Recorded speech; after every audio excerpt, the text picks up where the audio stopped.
S H কি হবে? S H আর হ্যাঁ আর লিখো।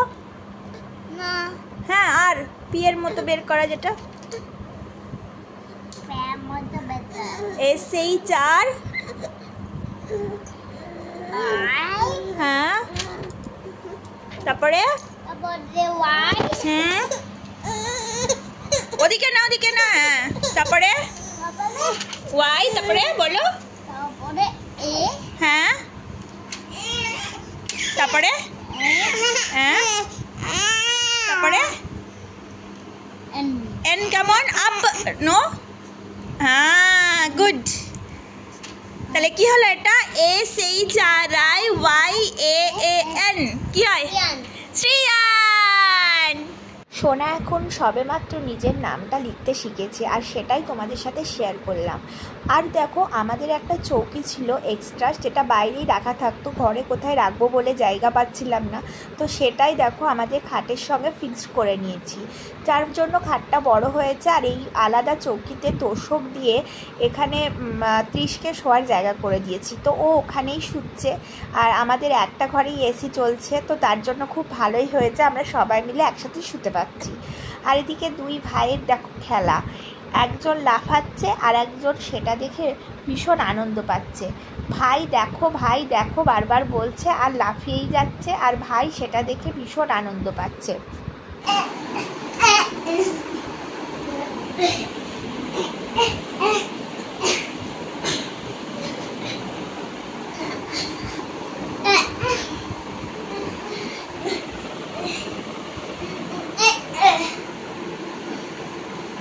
সারা দিন ধরে দুই ভাইয়ের যে বদমাশি খেলা, এগুলো দেখতেই কিন্তু ভীষণ ভালো লাগে। আর তানিশের গায়ে যে ছোট্ট মেয়েদের জামাটা দেখছো, এটা কিন্তু আমি বহরমপুর থেকে ওর জন্য কিনেছিলাম, আর ওটা এখন ওকে আমি মাঝে মাঝেই পরিয়ে রাখি আর চুল বেঁধে দিই, ঠিক মেয়েদের মতোই লাগে ওকে দেখতে। তো যা হোক, ছোটো বাচ্চা আর ছেলে আর মেয়ে, এটা তো আর বোঝা যায় না, ছোটো বাচ্চাদের যেভাবেই সাজিয়ে রাখা যায় সেরকমই ভালো লাগে। তারপরে দেখো বিকেলবেলা আমি ফ্রিজ থেকে বের করছি বাদশাহী সিমাই, আমি এটা আজকে বানিয়েছিলাম। তো আজকে যেহেতু আমাদের ড্রয়িং ক্লাস আছে, বাচ্চাকে নিয়ে যাব, তো তার জন্য কিছু বানিয়ে রাখতে হয়েছিল, কারণ বাচ্চা তো খেয়ে যাবে, তো এটাই বানিয়েছিলাম। আজকে ওটা খেয়েই ও যাবে ড্রয়িং ক্লাসে, আমি ওকে নিয়ে যাব, আর সুপ্রিয়াও এসে খাবে। তো আমি প্রথমে বের করে নিজেই একটুখানি টেস্ট করে দেখছিলাম, তো আমার কিন্তু খেতে বেশ ভালো লেগেছে। যদিও এটা লাচ্ছা সিমাই দিয়ে বানানোর প্রসেস ছিল, কিন্তু আমি আমার কাছে যে সিমাই ছিল, মানে নর্মাল সিমাই, সেটা দিয়েই বানিয়েছিলাম, আর খেতে কিন্তু খুব একটা খারাপ হয়নি, বেশ ভালো হয়েছিল। ঠান্ডা ঠান্ডা খেতে কিন্তু অনেকটা আইসক্রিমের মতো লাগছিল, যা তৃষের কিন্তু ভীষণ পছন্দের, কারণ তৃষ তো আইসক্রিম খেতে এমনিতেই খুব ভালোবাসে। তো ওর জন্য যখন আমি ওকে দিলাম, তখন ওর এত আনন্দ হয়েছে, বলছে আমি তো আইসক্রিম খাচ্ছি। ওর বাবাকেও আসার সঙ্গে সঙ্গে বলেছে যে আমি আজকে আইসক্রিম খেয়েছি। ও বুঝতেই পারেনি এর মধ্যে সেমাই আর সমস্ত ড্রাই ফ্রুটস দিয়ে বানানো হয়েছে এই জিনিসটা। তো ওর মানে একদমই আইসক্রিম ছাড়ার কিছুই মনে হয়নি। প্রথমে সিমাইটাকে ভালো করে একটু ড্রাই রোস্ট করে নিয়েছি, তার মধ্যে একটু চিনি দিয়েছিলাম, আর তোমাদের কাছে গুঁড়ো দুধ থাকলে সেটাও দিয়ে দেবে। আর ঘিয়ের মধ্যে ভেজেছিলাম ড্রাই ফ্রুটস, যা তোমাদের কাছে থাকবে সেগুলোই তোমরা একটু ভালো করে ভেজে নিতে পারো, ড্রাই রোস্ট করে নিতে পারো। তারপরে যেমন করে কাস্টার্ড বানাই, কাস্টার্ড পাউডার দিয়ে দুধটাকে ভালো করে জাল দিয়ে ওই সিমাইটাকে একটু জলে সেদ্ধ করে নিতে হয়েছিল। তো তারপরে এরকম সেমাইটা প্রথমে দিয়ে ওর ওপর দিয়ে কাস্টার্ড পাউডারের মেশানো যে দুধটা, ঘন করে জাল দেওয়া দুধ, সেটা ঢেলে দিয়েছিলাম, তার উপরে রোস্টেড ড্রাই ফ্রুটস দিয়েছিলাম আর একটু বেদানা দিয়েছিলাম, ব্যাস দারুণ খেতে হয়েছিল। আর এদিকে দেখো আমার জন্য আমি একটু ম্যাগি বানিয়ে নিয়েছি, কারণ ওখান থেকে আমার মনে হলো আমি যদি বেশি খাই তাহলে আর সুপ্রিয় এসে খেতে পারবে না।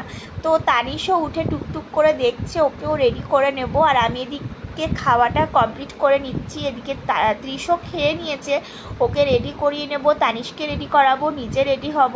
তার জন্য আর কি সবাই খাওয়া দাওয়া কমপ্লিট করে নিচ্ছি নিজেদের মতো করে। আর আমি এই দেখো একদম বসে পড়েছি ম্যাগি নিয়ে।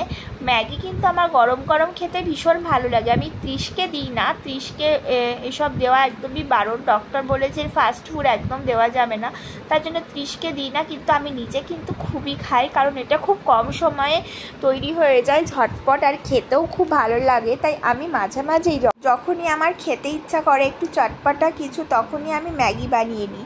আর ম্যাগি বানাতেও যেমন তাড়াতাড়ি হয়ে যায়, খেতেও তাড়াতাড়ি মানে খাওয়াও তাড়াতাড়ি হয়ে যায় আর কি।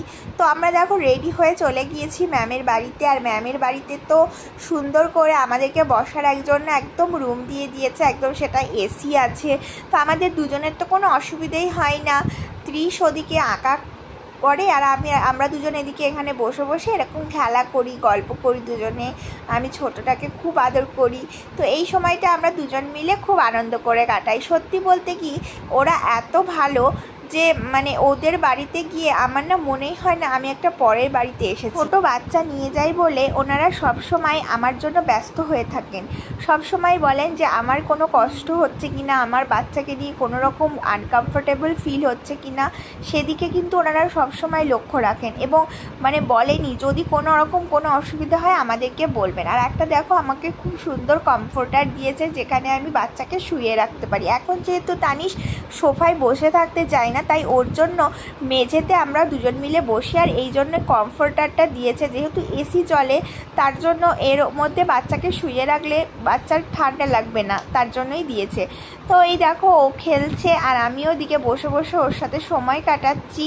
তো আজকের মতো ব্লগটা এখানেই এন্ড করলাম। তোমরা খুব ভালো থেকো, সুস্থ থেকো, দেখা হবে পরবর্তী ব্লগে। ততক্ষণের জন্য টাটা।